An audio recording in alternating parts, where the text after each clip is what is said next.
Siempre me he preguntado, ¿cómo serán los ordenadores del futuro? ¿Cómo será la tecnología en el año 2020? Y resulta que es así, ¿no? Bueno, más bonitos que los de los años 90 por lo menos son, eso está claro. Pero bueno, ahora hablando en serio, la tecnología ha tomado un rumbo que en retrospectiva es totalmente espectacular. Tenemos ordenadores que caben en la palma de nuestra mano y tienen una potencia que es muy superior a los Pentium mononúcleo que teníamos en los años 90, cuando se produjo el gran auge de los ordenadores personales. También tenemos servidores y workstations que son capaces de manejar varias máquinas virtuales al mismo tiempo y de dar servicio a millones de usuarios a la vez. Poco a poco nos estamos moviendo cada vez más hacia un paradigma de cloud. La potencia de cálculo se mueve hacia la nube. Cada vez usamos más servicios web y menos programas que son instalables en nuestros ordenadores. Cada vez tenemos más servicios que dependen de un gran cerebro centralizado, servicios de inteligencia artificial, pero el ordenador personal casero, tal y como lo conocemos, está lejos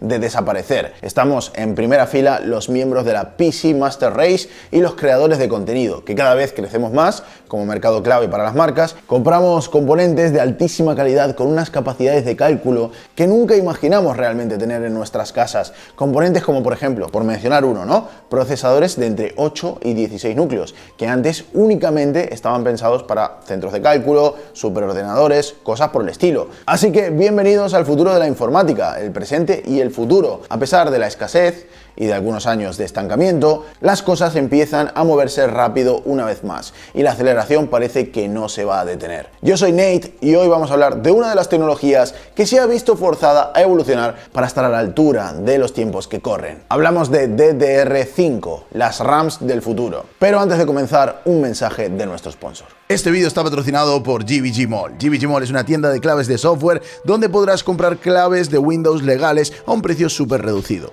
Son claves OEM que están pensadas para fabricantes, o sea, están a precio de distribuidor. Y aunque a Microsoft no le guste mucho, la ley europea permite hacer este tipo de ventas, así que son perfectamente legítimas. El único factor a tener en cuenta es que como son claves OEM, están ligadas a la placa base y al procesador, por lo cual si cambiáis o la placa base o el procesador, o los dos, pues la clave se va a desactivar. Si acabáis de montar o comprar un PC sin la licencia de Windows, con el enlace que os dejo abajo en la descripción podréis comprarlo utilizando además mi código especial de descuento. Gracias a GVG Mall por patrocinar este espacio y ahora sigamos con el vídeo de hoy.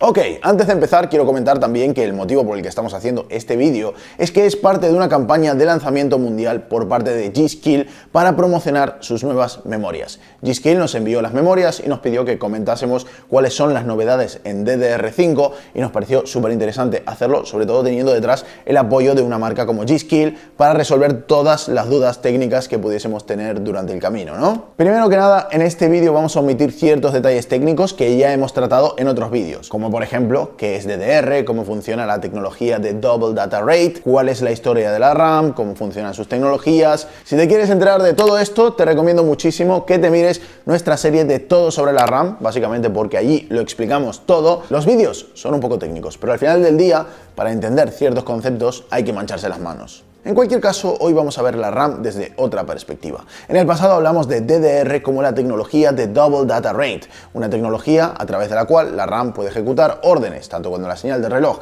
es creciente como decreciente. Pero en este caso concreto, cuando hablamos de DDR5, nos referimos a otra cosa. DDR5 SDRAM es un estándar, en concreto un estándar de una organización llamada JEDEC, la Joint Electron Device Engineering Council. JEDEC está formado por varias empresas que trabajan juntas para tener estándares comunes. Y es gracias a organizaciones como esta que tenemos muchos fabricantes distintos y todos hacen módulos de RAM que son compatibles con las mismas placas base. Si no tuviésemos este estándar, pasaría como pasa con Intel y AMD, ¿no? Que por ejemplo, Intel tiene sus placas para Intel y AMD tiene sus placas para AMD, ¿no? Imaginaos si tuviésemos que tener una placa distinta para cada marca de RAM. Bueno, pues esto no pasa porque tenemos un estándar. El estándar que se utiliza ahora mismo en la mayoría de ordenadores es DDR4 SDRAM y su versión definitiva fue publicada en septiembre de 2012, pero no fue hasta 2014 que se empezaron a comercializar y tuvimos algunos años de ajuste, ¿no?, en los cuales había ambas cosas, pero al final la mayoría del mercado por fin adoptó DDR4, aunque sí que es cierto que más de uno de vosotros seguirá teniendo DDR3 porque bueno, esto es así, ¿no? Nunca se tiene un 100% de adopción de la tecnología. Pero si hoy en día os compraseis un ordenador nuevo, ese ordenador tendría DDR4. El estándar en sí especifica muchos de los aspectos de la memoria, desde la función de cada uno de los pines donde se sueldan los chips hasta cuáles son los voltajes y temperaturas de operación de la memoria. Los fabricantes utilizan estos datos técnicos creados por JEDEC para luego fabricar las memorias. Y bueno, sabiendo un poco ahora que DDR es un estándar y como sabemos que hoy vamos a hablar de la 5, podéis imaginar que antes pues hay 4 versiones más, ¿no? La DDR1, 2, 3 y 4. Pero ¿qué cambia de una versión a otra? Bueno, históricamente lo que solía ocurrir hasta ahora de una versión a otra es que mejoraban la densidad de memoria en los módulos, o sea, hacen que en el mismo espacio quepa más información, la RAM es más rápida en frecuencia, o sea, hace más ciclos por segundo y los voltajes requeridos son más bajos. Y normalmente además de una versión a otra de DDR el cambio es bastante impresionante, por lo menos los números teóricos que vienen en la especificación, pero aquí hay un gran pero, hay que tener en cuenta una cosa bastante importante. Estos estándares de RAM, más o menos, han durado una media de 7 años. A lo largo de esos 7 años se va adoptando poco a poco la memoria hasta que se convierte un poco en la tecnología mayoritaria. Y durante todos esos años, por mucho que al principio las especificaciones de la RAM son unas, con el tiempo los fabricantes van sacando mejores y mejores y mejores componentes. Un ejemplo de esto sería cómo HK Hynix inventó unos chips de almacenamiento que permiten fabricar módulos de memoria de 128 GB cuando en teoría, según DDR4, el máximo almacenamiento por cada módulo son 64 GB. O Samsung, que sacó su controlador de RAM de 10 nanómetros que permite que con menos voltaje puedas llegar a frecuencias más altas por menor precio, que están bastante por encima del rendimiento y frecuencia del que se hablaba al principio, ¿no?, cuando recién salió DDR4.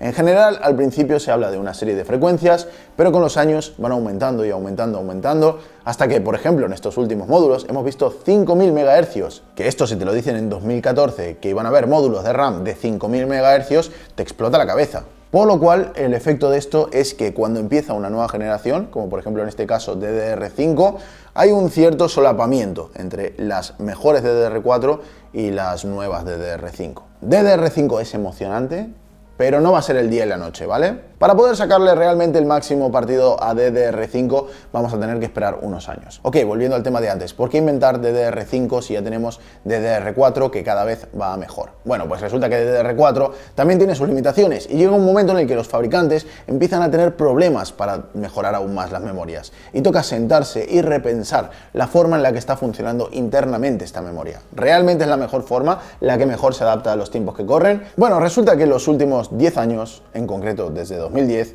empezaron a aumentar muchísimo los números de servidores que existen en todo el planeta. Esto en parte es por el auge del cloud computing, que por cierto, si no sabes qué es el cloud computing, tengo un vídeo que te lo explica todo con bastante lujo de detalles. Hoy en día, como decía al principio del vídeo, estamos viendo ordenadores que tienen incluso 64 núcleos por procesador, y eso se traduce en servidores modernos que tienen 128 núcleos en una única máquina, o sea, ordenadores que tienen 128 núcleos que ya empiezan a ser un estándar. Y lo que pasa, sobre todo con el cloud, es que muchas veces tenemos grupos de núcleos o núcleos que necesitan hacer tareas súper distintas entre ellas, por lo cual están pidiendo información distinta a la memoria constantemente. Eso se traduce pues en un pequeño cuello de botella, ¿no? Porque el ancho de banda que tiene cada núcleo para acceder a la memoria es relativamente pequeño. O sea, si tenemos 4 núcleos y una serie de módulos de RAM, esos 4 núcleos tienen bastante ancho de banda para leer y escribir, pero si tenemos 128 núcleos y toda la memoria se comparte para esos núcleos, pues al final necesitas una RAM que sea más rápida, ¿no? Para poder sacarle más rendimiento a esos núcleos. Si no, la RAM empieza a ser un problema. Por eso la RAM DDR4 que tenemos hoy en día no está escalando correctamente con el avance de los procesadores, incluso llegando a limitarlo.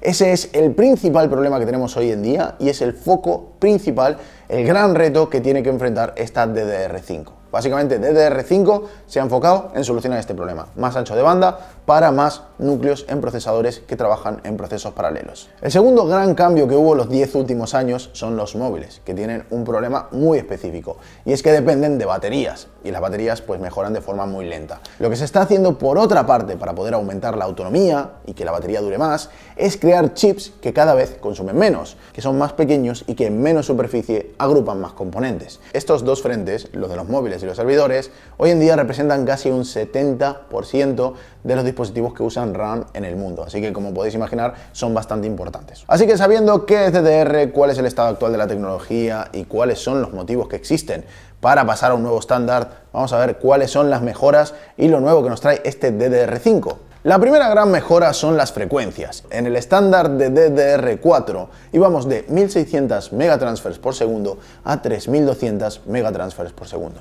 Luego podíamos alcanzar también frecuencias más altas haciendo overclocking, como por ejemplo 3600, 4000 o incluso 5000. Pero esto es usando perfiles XMP o haciendo overclocking de forma manual. Ahora, con DDR5, el rango básico de megatransfers por segundo va de 3200 a 6400, más el overclock que nosotros podamos hacer a estas memorias. No se extrañe que dentro de 2 o 3 años tengamos memorias incluso a 12.000 megatransfers por segundo. De hecho, esto es algo de lo que ya se está hablando hoy en día. Aunque como veremos enseguida, la frecuencia no lo es todo. El segundo punto súper interesante es que hay dos canales dentro de un mismo módulo. Esto apunta sobre todo al tema de la concurrencia. Ahora la RAM son en realidad dos módulos de RAM en uno solo, por lo que cada parte de la RAM puede trabajar en lecturas distintas con comandos y operaciones distintas. O sea, tenemos el lado izquierdo de la RAM como una memoria y el lado derecho de la RAM como otra memoria. Cada uno de estos canales del módulo tiene 40 bits, de los cuales 32 serían dedicados a datos. El resto, enseguida hablaremos de para qué sirven. Estos 32 bits de datos se leen y se escriben en secuencias de 16. O sea, a cada lectura o escritura tenemos 16 series de 32 bits. Eso significa que en cada acceso podemos transmitir 64 bytes, y esto solo utilizando la mitad de la RAM, lo cual es el doble respecto a DDR4. Esto no quiere decir que realmente hayamos duplicado el ancho de banda de la memoria, sino que con un solo comando vamos a poder sacar más datos de golpe. Para entenderlo mejor, podríamos imaginar la RAM como si fuera un gran almacén en el que las cosas se envían en cajas. DDR5 divide ese almacén en dos partes para poder gestionar más órdenes simultáneamente y hace que las cajas sean más grandes. Esto no hace que la gente que está dentro del almacén trabaje más rápido, ni tiene por qué ser necesariamente bueno en todos los casos, pero si tienes más órdenes de distinto tipo al mismo tiempo y los paquetes de datos que pides son más grandes, esto podría ser algo bueno, ¿no? Porque puedes tener paquetes más grandes y atender más peticiones. Para correr muchos programas distintos al mismo tiempo y crear muchas máquinas virtuales como hacen los servidores de cloud, pues creo que puede ser algo bastante positivo, y sin embargo para jugar a videojuegos probablemente no haya mucha diferencia en esta característica en concreto de los dos canales. También ha cambiado el voltaje de operación, como decíamos antes. Antes era de 1,2 y ahora es de 1,1 voltios. La diferencia es una décima de voltio, es cierto, pero esta diferencia para un data center donde hay miles y miles de ordenadores funcionando 24 horas al día, pues puede llegar a ser interesante. ¿Qué quieres que te diga? No solo en cuanto a ahorro de energía, sino también en cuánta temperatura se genera, ¿no? Estas RAMs, cuánta temperatura generan cuando funcionan. Y sobre todo en los dispositivos móviles, donde veríamos en un futuro la versión LP de estas memorias DDR5, LP DDR5, que son las Low Power, que funcionarían con 0,5 voltios como voltaje mínimo. Un punto que puede parecer extraño para los usuarios de PC es que ahora todos los módulos de RAM vienen con ECC. ECC significa Error Correction Code y es un sistema de corrección de errores. Esto funciona enviando algunos bits extra que, haciendo operaciones sencillas, nos permiten comprobar que los datos están bien e incluso reconstruirlos si hay algún tipo de problema de integridad. Ahora, como hemos dicho antes, tenemos 40 bits de datos por cada canal, de los cuales 8 son ECC. O sea, tenemos 32 que son datos y 8 ECC. Esta corrección de errores, ¿para qué sirve exactamente? ¿Cómo puede un módulo de RAM equivocarse? Bueno, pues en versiones anteriores de DDR, básicamente para lo que servía esta corrección de errores es para evitar problemas causados por rayos cósmicos. O sea, de vez en cuando, muy de vez en cuando, cae un rayo de radiación sobre uno de los minúsculos condensadores que tiene la RAM y cambia su estado. O sea, puede fácilmente girar un 0 y convertirlo en un 1. Esto a mí, la primera vez que me lo contaron hace muchos años, me quedé no sé, alucinando. Pero así es, recibimos constantemente radiación desde el espacio, 24 horas al día, y hay veces que uno de estos rayos pues, puede interactuar justamente con un dispositivo electrónico y puede girar un bit. ECC lo que nos asegura es comprobar que no haya errores en estos datos y sobre todo se usaba tradicionalmente en servidores. Sin embargo, para esta generación todos los módulos de RAM DDR5 van a tener ECC, pero es un ECC un poco raro, ¿vale? Este ECC funciona directamente dentro de la RAM. Es la misma RAM que se encarga de comprobar los datos y corregir errores. Y esto parece que fue necesario implementarlo para todas las memorias para aumentar la fiabilidad de los módulos, porque parece ser que esto de tener módulos de RAM con más capacidad de almacenamiento en un espacio tan pequeño pues es más propenso a que haya de vez en cuando algún tipo de error de lectura, y con este método, con esta especie de ECC interno que tenemos, nos aseguramos que se corrijan. Y como justamente os acabo de mencionar, otro cambio importante que está muy enfocado a reducir el coste por gigabyte que tenemos en la memoria, o sea que cada giga nos cueste menos, es que tenemos una memoria más densa.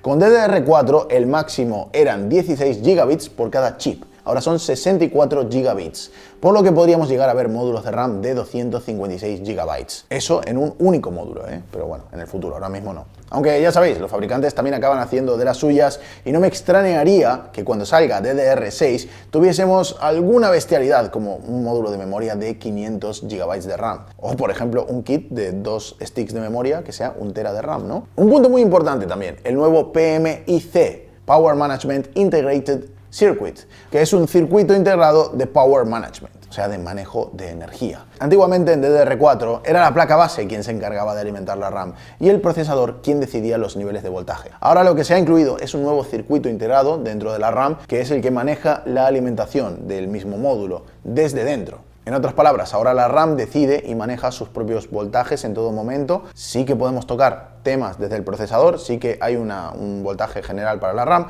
pero hay microajustes dentro de la RAM que los hace ella misma, por lo que tenemos más eficiencia energética, pero también unas frecuencias mejor sostenidas, porque cuando necesitamos a lo mejor un aumento de voltaje puntual, la RAM se abastece a sí misma y es capaz de nivelar un poco esta corriente. También tenemos mejoras a la hora de hacer overclocking. Ahora podemos controlar el voltaje por cada uno de los módulos de RAM. Esto pues está interesante, porque te permite mejorar el overclocking. O sea, a lo mejor hay un módulo que con un voltaje va muy bien y a otro que le tienes que dar un poquito más, si no, no llega, ¿no? También, como vimos en el vídeo de Nate News de la presentación de Intel saca con Alder Lake el nuevo XMP 3.0, que es la nueva tecnología de overclocking de Intel. Y no solo eso, sino que con XMP 3.0 se puede decidir de forma independiente el voltaje de los registros de almacenamiento, que es el VDDQ, y también podemos controlar las memorias temporales de entrada y salida, que sería el VDD, y por otro lado también podemos controlar pues, el voltaje del controlador de memoria en sí, como se ha hecho siempre. Usando esta nueva versión de XMP con los módulos de RAM, esto permite que guardes tus propios perfiles de overclocking de RAM dentro de la memoria. O sea, dentro de la memoria se almacenarían los perfiles, ¿no? Tú imagínate que tienes estos módulos de G-Skill. Ahora mismo, dentro de estos módulos, hay 3 perfiles que vienen guardados de fábrica. Pero además tú puedes jugar, hacer overclocking, tocar valores, este tipo de cosas. Y una vez que consigues buenos resultados, tienes un perfil ahí que te ha quedado niquelado, pues tú guardas ese perfil dentro de la misma memoria RAM. Por lo que a lo mejor si cambias de ordenador la memoria, o yo que sé, le vendes los módulos a alguien, o yo que sé, cambias de ordenador en general, pues este módulo recordaría los valores porque los tiene guardados dentro. En fin, todo esto suena genial y los números de los que estamos hablando junto con las mejoras en general suenan a que las nuevas memorias van a ser por lo menos el doble de mejores de lo que tenemos ahora en el mercado. ¿Pero es esto realmente así? Bueno, pues resulta que no. Primero tenemos que recordar que el principal motivo de existir de esta RAM es mejorar el ancho de banda de datos.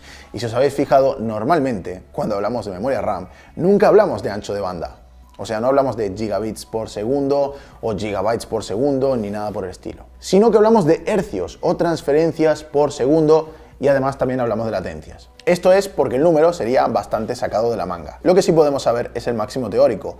Con la nueva RAM, de hecho, lo que podemos ver es que en máximos teóricos, a igualdad de frecuencia, o sea, teniendo la misma frecuencia entre un módulo de DDR4 y uno de DDR5, por ejemplo, DDR4 3200 versus DDR5 3200, el ancho de banda aumentaría entre un 36 y un 50% dependiendo de los módulos de RAM que estemos usando. O sea que gracias a todas estas mejoras que hemos dicho antes, tendríamos en esta memoria un aumento de un 36-50% en esta transmisión de datos. Pero ahora, si hablamos de memorias a 4800 MHz y las comparamos con esas de 3600 que estábamos viendo antes, pues sí que vemos casi el doble de ancho de banda teórico. Y otra cosa que nos llamó mucho la atención a todos de estas memorias es que a pesar de todas estas cosas tan guays que trae DDR5, las latencias siguen siendo las mismas. O sea, estamos viendo kits de 4800 megatransfers con latencias de CL40. 40. Mientras que si miramos kits de 3600 MHz, solemos tener un CL18. Pequeño paréntesis, aquí si estás un poco perdido, vete a ver el vídeo de todo sobre la RAM. Para entenderlo de alguna manera podríamos ver como que el interior de la RAM sigue funcionando bastante parecido a como funcionaba antes. O sea, la lectura de cada una de las celdas de memoria sigue siendo bastante parecida, a pesar de que, bueno, tenemos más densidad y todo eso, pero lo que cambia es la interfaz con la que hablamos con esa memoria. O sea, todo el tinglado que existe alrededor del almacenamiento, que eso es justamente de lo que nos habla DDR5. DDR5 no habla tanto de cómo se guardan los datos y la tecnología de almacenamiento de datos, etcétera, sino que nos habla más de cómo acceder a esos datos, cómo leerlos, cómo interactuar con ellos, etcétera. Ahora, ¿qué es lo que pasa? Que por mucho que nosotros accedamos más rápido a esa información, tengamos mejores mecanismos, más frecuencia, mejoras por todos lados, a la hora de la verdad leer y escribir datos sigue siendo lento y es uno de los grandes limitadores que tenemos en la memoria RAM. Y por eso en las memorias nuevas estamos viendo números como CL40. Pero si estas memorias fuesen a 3000 serían CL20, porque cuando hablamos de latencia, la latencia se mide por ciclos, no en tiempo. Ahora no lo sé de memoria, ¿vale? No lo sé de memoria, perdonadme, pero imaginaos que tenemos una RAM que tiene 3000 MHz y es CL20. Pues esta RAM va a tener, me invento, 9 nanosegundos de latencia CAS, que es el Column Under Stroke, ¿vale? Y si nos movemos a esta nueva RAM, que es de 6000, pero que tiene CL40, o sea, el doble de frecuencia y el doble de latencia, pues seguiríamos teniendo 9 nanosegundos. O sea, los nanosegundos de acceso a memoria siguen siendo los mismos. Pero eso no significa que las RAMs sean equivalentes entre ellas, porque hay un cambio tecnológico que hace justamente que este ancho de banda nos aumente. Por lo menos el ancho de banda teórico. Y esto es un poco a grandes rasgos los cambios tecnológicos que hay en DDR5. Un ejemplo de RAM de DDR5 lo tenemos aquí, la Trident Z5, que yo he estado ya probándolas bastante. Son DDR5 6000, por lo que 6000 megatransfers por segundo. Pero en cualquier caso tendremos que ir viendo cómo evoluciona la cosa y nos vamos a ver con más pruebas. Así que nada, si te ha gustado este vídeo, déjame una manito para arriba, suscríbete al canal y nos vemos en el próximo vídeo.